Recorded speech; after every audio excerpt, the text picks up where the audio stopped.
গ্রাম বাংলায় কিন্তু এরকম হচ্ছে ধানের ক্ষেত, এত সুন্দর সুন্দর মাঠ ঘাট দেখা যায় যেটা শহরে আমরা দেখতে পাই না। আজকে আমরা এমন একটা জায়গায় চলে এসেছিলাম যেখানে শুধু ধান ক্ষেত ছিল আর হচ্ছে মাঠ ছিল, অন্য কোনো কিছুই ছিল না। আসসালামু আলাইকুম এভরিওয়ান, সবাই কেমন আছো? আশা করি অনেক ভালো আছো। তো আজকে আমরা হঠাৎ করে বিকালবেলা বের হয়ে গেলাম। তো এখানে আমরা মাঠ ঘাটে ঘুরতে এসেছিলাম, শহরের কোলাহল থেকে মুক্ত এমন একটা সুন্দর জায়গায় চলে এসেছিলাম। এরকম কিন্তু গ্রাম বাংলায় ঘুরতে অনেক ভালোই লাগে। তো এখানে আমি কিছু শাকসবজি দেখতে পেয়েছিলাম।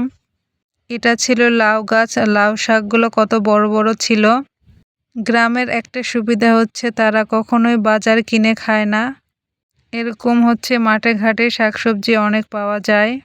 এই মাঠে আগে প্রচুর ঘোরা হতো, কিন্তু এখন সময়ের অভাবে ওইভাবে আমরা ঘুরতে আসি না। তারপরও মাঝে মাঝে চলে আসি, ভালোই লাগে আসতে। আসলে সময়ের কারণে ওইভাবে ঘোরা এখন হয় না, সময়ই পাওয়া যায় না। তো এটা অনেক গ্রামের সাইডে ছিল। তো এখানে আমরা দেখছিলাম এখানে ধান লাগানো হচ্ছিল।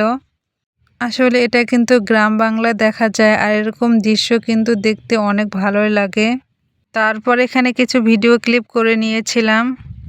এই রাস্তা দিয়ে যাচ্ছিলাম, তো এখানে পাশে একটা বাড়ি ছিল। তো সবাই এখানে ভূতুড়ি বাড়ি বলে চিনতো, এখানে নাকি ভূত বসবাস করে। কিন্তু আসলে আমি সেভাবে জানি না, যেহেতু জানি না সেহেতু আর কোনো কিছুই বললাম না। কিন্তু এই বাড়িতে কেউই বসবাস করে না, শুধু ফাঁকা পড়ে আছে। তাই আমরা আরেক দিকে চলে আসলাম। এই মাঠটা কত সুন্দর, আর এখানে দেখো কত গাছপালা ছিল। সময় কাটানোর জন্য এই জায়গাটা অনেক সুন্দর ছিল। আমরা তো বিকাল হলে এখানে আগে চলে আসতাম। তারপর এখানে হাঁটতে হাঁটতে একটা জমি দেখতে পেলাম। তো দেখো এই জমিটা পুরাটাই ফাঁকা ছিল। এখানে কয়েকটা শুধু বাঁধাকপি পড়েছিল, বুঝলাম না সারাটা জমি ফাঁকা আর এখানে মাঝখানে দুটা মাত্র বাঁধাকপি ছিল। সবগুলো হয়তো নিয়ে গেছে। তো আমরা হাঁটতে হাঁটতে আরেক দিকে চলে গেলাম। এটা তো একদম ধনিয়া ক্ষেতের বাগানে চলে এসেছিলাম। ধনিয়া আমাদের সবারই প্রিয়। ধনিয়া তরকারিতে দিলে আবার ভর্তা করে খেলেও কিন্তু অনেক মজা লাগে। পুরা জমি ভরা শুধু ধনিয়া পাতা ছিল, আমার তো দেখে অনেক ভালোই লাগছিল। তারপরে আমরা এখানে একজনের বাসায় এসেছিলাম। তো এখানে ছাদে কিছু ভিডিও ক্লিপ করে নিয়েছিলাম। একটু পরে সন্ধ্যা নেমে আসবে। তারপর দেখো আকাশটা কত সুন্দর লাগছে, একবারে লালচে হয়ে গেছে।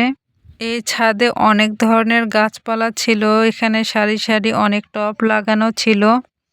এটা হয়তো বেগুন গাছ, আর অন্যান্য গাছের তো নামই জানি না।